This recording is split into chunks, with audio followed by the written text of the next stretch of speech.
Mga kabonsay, update tayo ngayon sa mga na-rescue ko mga kabonsay galing sa kanal. Ito yung baliti na na-rescue ko sa kanal. May tumubo na siya na dahon. Nilagyan ko muna ng net kasi bago ko pa na-transfer. Bato kasi yan sa ilalim, nilagyan ko ng lupa. Parehas lang na sila dito. Bato rin yan sa ilalim. Was out ko na lang yan kapag malaki na para makita niyo yung design niya sa bato na kumapit siya sa bato, yung ugat niya.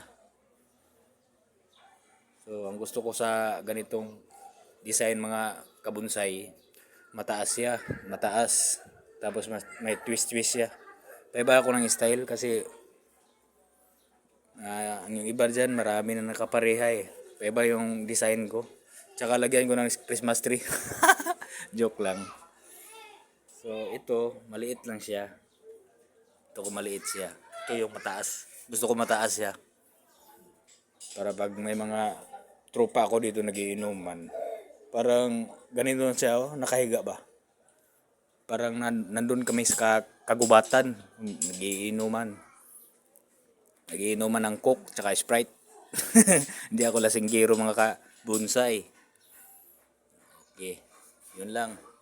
Update tayo sa next kong na video nito. Mga 3 years, 3 years na pa. 6 months lang siguro.